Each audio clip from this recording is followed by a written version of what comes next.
Tunasema kulingana na design ya hii. Mtaro inabeba maji mingi. Na correct maji kutoka hapa. That side na the other side. Maji zote itakuja hapa. So tutaiweka huko huko ni 400 by 600. Lakini hapa tumeweka hii ni 12. 1.2 cubic meters. 12 by 12. Futi ine. Lakini kujenga itajengwa kufikia hapa. Kufikia hapa. Hii ni depth. Hii ni mtaro. Chini. Hii inaenda mpaka chini. Kwa hivyo nasema hii mtaro inaenda chini kulingana na hiyo mbao vile mmeongelea. Unalipa mtu akisamaliza kuchimba hivi. So Geoffrey, kuna swali watu wanauliza.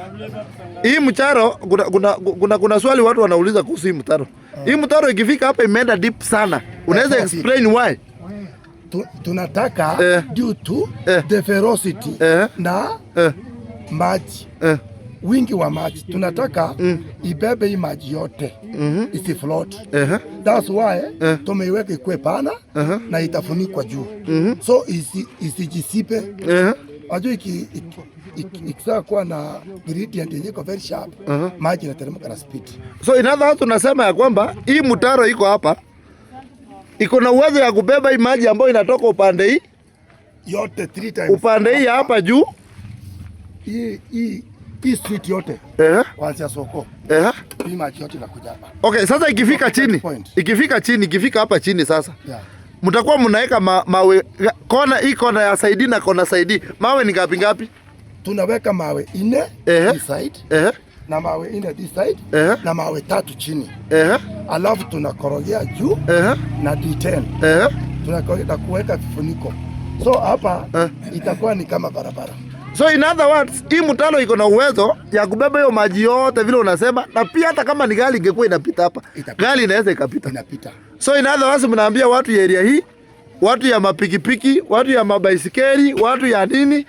Sasa Mheshimiwa Rama ameleta solution mpaka hata gari inaweza ikapita. Hii inaitwa long lasting solution. Long lasting solution. Hata Rama akienda akiritaya, watu watakumbuka yetu. Okay. So Geoffrey, kuna swali lingine hapa.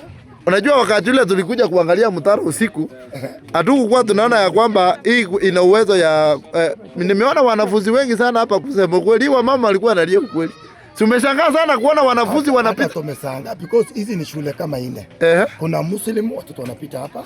Kuna Kaptebwa Primary, kuna Holy Cross na kuna hiyo Mama Ngina. In fact ni shule kama 5. Na wale watu mpaka Mother Kevin ni hapa. So hii kijiji almost half of Kaptebwa. Hii ndio barabara. Pia kuna wagonjwa because kuna hospitali hapa. Kuna hospitali, kuna makanisa na wote wanategemea wapi? Hapa. So lazima tuunde kitu standard. Yenye itafanya kazi na watu wasalamika. So in other words unasema ya kwamba ile problem Mheshimiwa Rama amesolve hapa iko na madi kubwa. Sasa naye MCA mmechagua miaka yote hawakuwa najua hapa inafaa kupitika. Shida ni gani bwana? Shida ya MCA uliza hii watu wa yakura.